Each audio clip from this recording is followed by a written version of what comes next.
Hello students, मैं विशाल गुप्ता आपका teacher. कैसे हो आप सब स्टूडेंट्स। इस वीडियो में मैं आपको क्लास 12 का जो सब्जेक्ट है इंडियन इकोनॉमिक डेवलपमेंट का, उसका chapter number 1 Indian economy on the eve of independence को आगे कंटिन्यू कराने जा रहा हूं। तो गाइज़, ये इस चैप्टर की लास्ट वीडियो है। इससे पहले कि मैं ये टॉपिक स्टार्ट करूं, मैं आपको एक बार याद दिला देना चाहता हूं कि यदि आपने मेरे चैनल को सब्सक्राइब नहीं किया हुआ तो आप मेरे चैनल को सब्सक्राइब कर लीजिए और अपना सारा कोर्स वहां से कंप्लीट कर लीजिए इंडियन इकोनॉमी का। तो चलिए स्टार्ट करते हैं ऑक्यूपेशनल स्ट्रक्चर। तो ऑक्यूपेशनल स्ट्रक्चर कौन क्या है? It refers to distribution of working population across primary, secondary and tertiary sectors of the economy. बच्चों, जैसा कि आपको पता है कि हम ये जो टॉपिक हैं ये कर रहे हैं इंडियन इकोनॉमी के बारे में। इंडिपेंडेंस के समय हमारे देश की इकोनॉमी कैसी थी जब अंग्रेज हमारे देश को छोड़ के जाने वाले थे। तो इस टॉपिक में ऑक्यूपेशनल मतलब कि हमारा अपनी इकोनॉमिक एक्टिविटी या हमारा कमाई का, लोगों की कमाई का क्या साधन था, किस तरीके से आजीविका कमाते थे, क्या व्यवसाय करते थे। ठीक है, तो उसमें प्राइमरी सेक्टर, सेकेंडरी सेक्टर और टर्शियरी सेक्टर 3 हिस्सों में हम बांट सकते हैं। और बच्चों याद रखना, ये जो डाटा मैं आपको नीचे दे रहा हूँ ये 1951 का है, 1951, माइंड इट, 1951। ठीक है जी, इसको करंट डाटा के साथ कंफ्यूज नहीं करना। प्राइमरी सेक्टर का, सेकेंडरी सेक्टर का और टर्शियरी सेक्टर का मुझे आई थिंक कि आपको समझाने की ये ज़रूरत नहीं पड़नी चाहिए कि प्राइमरी सेक्टर हमारा एग्रीकल्चर से रिलेटेड होता है, सेकेंडरी सेक्टर हमारा इंडस्ट्री से रिलेटेड है और टर्शियरी सेक्टर सर्विस सेक्टर से। और प्राइमरी सेक्टर की कंट्रीब्यूशन कितनी थी वर्किंग पॉपुलेशन की? 72.7, मतलब ऑलमोस्ट अप्रॉक्सीमेटली 73% लोग प्राइमरी सेक्टर की ऑक्यूपेशन में इन्वॉल्व थे और सेकेंडरी सेक्टर में ओनली 10%, और टर्शियरी सेक्टर कितना था? 17% अप्रॉक्सीमेटली। ठीक है, तो ये हमारा total composition of occupational structure था। ओके जी। Agriculture the principal source of occupation. On the eve of independence, about 72.7 of the working population was engaged in primary sector with agriculture as its principal components. ठीक है जी। On the eve of independence, about 72.7% of the working population हमारी primary sector से related थी, जिसका कि principal occupation या component क्या होता है उसका? एग्रीकल्चर का। Percentage of population dependent on agriculture is much less in advanced countries, और as compare to other advanced countries में बहुत कम है। जबकि यूएसए में, इंग्लैंड में और यूएसए में कितनी है? 2%, जापान में 12% और जर्मनी में 4% पॉपुलेशन ही डिपेंडेंट है एग्रीकल्चर पे। बट हमारे देश में उस वक्त कितनी थी? 1951 में 72.7। ठीक है जी। So this establishes backwardness of the Indian economy at the time of independence, और ये इंडिपेंडेंट के समय हमारे देश की पिछड़ी अर्थव्यवस्था का संकेत देते हैं। ठीक है जी। तो industry and insignificant source of occupation, industry का तो उससे भी ज़्यादा बुरा हाल था। On the eve of independence barely 9% of the working population India was engaged in manufacturing activities and mining etcetera, as against 32% USA में थे और 42% यूके में और 39% in Japan are engaged in these activities. It further proves how backward the Indian economy was at the time of independence. ठीक है जी। और ये independence के समय हमारे देश में ये इकोनॉमी की बैकवर्डनेस को दर्शाता है। और insignificant transition from agriculture to industry. Okay, तो इनसिग्निफिकेंट की ज़्यादा महत्वपूर्ण नहीं था, ज़्यादा चेंज नहीं आया था। The transition of workforce from agriculture to industry mark the economic take off, but in case of Indian economy it was by and large extent there was some green shoots in the parts of Madras presidency, now Tamil Nadu, Andhra Pradesh, Kerala and Karnataka, Bombay and Bengal. These areas witnessed an increase in the manufacturing and services sectors along with the decline in dependence on agriculture sector. ठीक है जी। कुछ area ही जैसे कि उन्होंने बताया है, यहाँ से मैं एक बार आपको दोबारा क्लियर कर देता हूँ कि कुछ पार्ट्स है जो जिसको कि मद्रास प्रेसिडेंसी बोलते थे, जो कि आजकल के समय में तमिलनाडु, आंध्र प्रदेश, केरला और कर्नाटका स्टेट्स हैं, या बॉम्बे और बंगाल जैसे एरियाज थे। इन एरिया में थोड़ा इंक्रीज आया था मैन्युफैक्चरिंग और सर्विस सेक्टर से, but with decline in independence on agriculture sector, और उसमें एग्रीकल्चर सेक्टर डिक्लाइन हुआ था।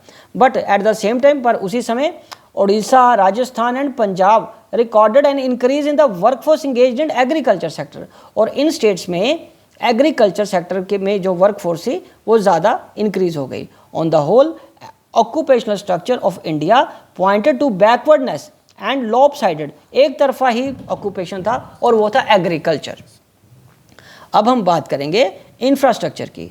तो students, infrastructure refers to those element जो economic change like means of transport, communication, banking power and the element of social change, education, health, housing, which serves as a foundation for growth and development of the country। और उसके बाद elements of infrastructure change during the British rule may be described as under, ठीक है जी, described as under। और उसमें क्या है बच्चे, पहला आया रेलवेज। रेलवेज में क्या हुआ, railways were introduced in India in 1850 and were developed to transport finished goods from Britain to interiors of the colonial India.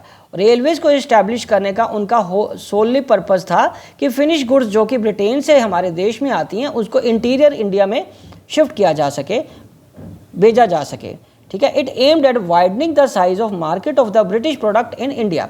ये उसका मुख्य एम ही ये था, मेन उद्देश्य ही उनका ये था कि इंडियन मार्केट में ब्रिटिश प्रोडक्ट को पहुंचाया जा सके। However, introduction of railways is considered one of the most important contribution of British in India।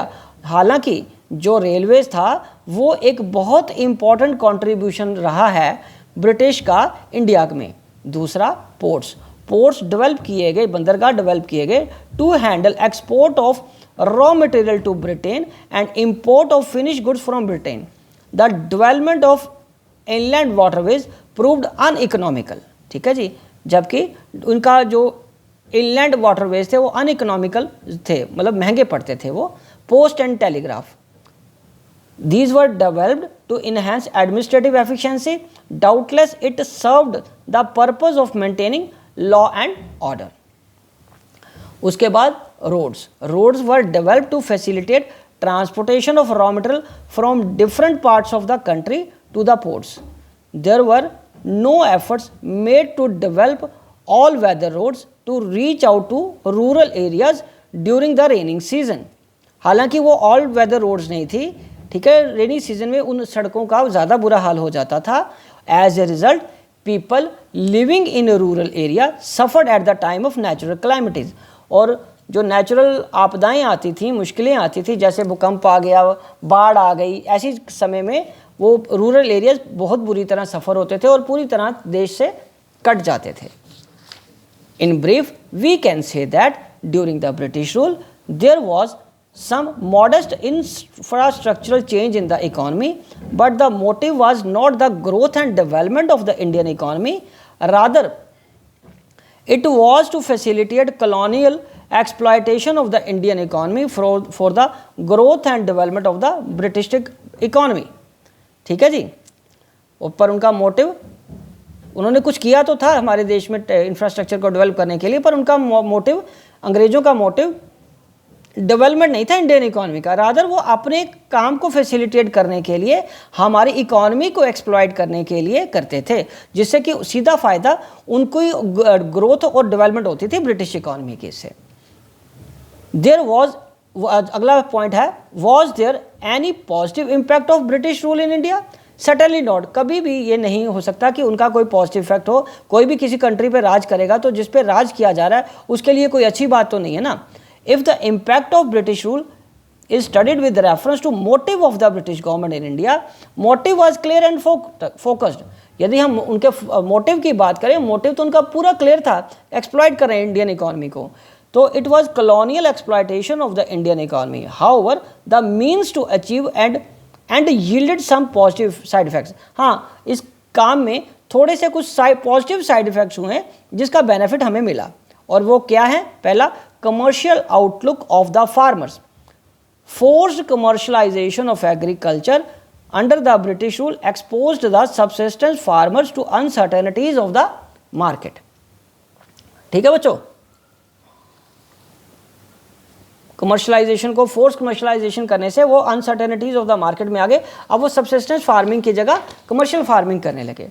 True, but it was led to a gradual change in the outlook of farmer. No doubt, पर इससे क्या हुआ, उनका धीरे धीरे outlook change हो गया। The farmer started considering market price of the produced as an important determinant of their production decisions. और उसके बाद third, new opportunities of employment, spread of railways and roadways opened up new opportunities of economic and social growth. और new opportunities भी आई economic growth के लिए, employment के point of view से, जैसे ही रेलवेज और रोडवेज नेटवर्क एक्सपैंड हुआ। कंट्रोल ऑफ फेमाइंस, अकाल पड़ने को कंट्रोल किया जाने लगा। Rapid means of transportation, transport के मीन्स जल्दी डेवलप होने की वजह से समय पे या जल्दी मूवमेंट ऑफ फूड ग्रेन, जहाँ अकाल होता था वहाँ पे सामान पहुँचाना ईजी हो गया था फेमाइन के समय में। Accordingly famines were controlled.